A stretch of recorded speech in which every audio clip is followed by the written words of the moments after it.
પાટણ શહેર કોંગ્રેસ દ્વારા બગવાડા દરવાજા ચોકમાં આજે શનિવારના દિવસે હનુમાન ચાલીસાના પાઠનો આશ્ચર્યજનક કાર્યક્રમ કરવામાં આવ્યો હતો।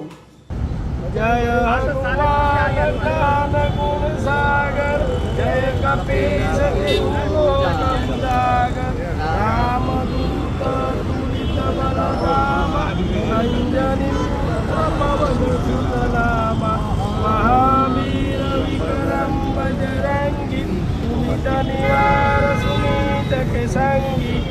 વડાપ્રધાન નરેન્દ્ર મોદી દ્વારા ઉત્તરાયણ નિમિત્તે પતંગ સાથે હનુમાનજીની છબી બાંધીને હવામાં ઉડાડવામાં આવતા તેનાથી હિન્દુ ધર્મની લાગણી દુભાઈ છે અને વડાપ્રધાને હિન્દુ સંસ્કૃતિનું અપમાન કર્યું છે। એવી લાગણી સાથે પાટણ શહેર કોંગ્રેસ દ્વારા વડાપ્રધાનના વિરુદ્ધમાં સવારે બગવાડા દરવાજા ખાતે આ કાર્યક્રમ યોજી વડાપ્રધાનના કાર્યને વખોડવામાં આવ્યું હતું।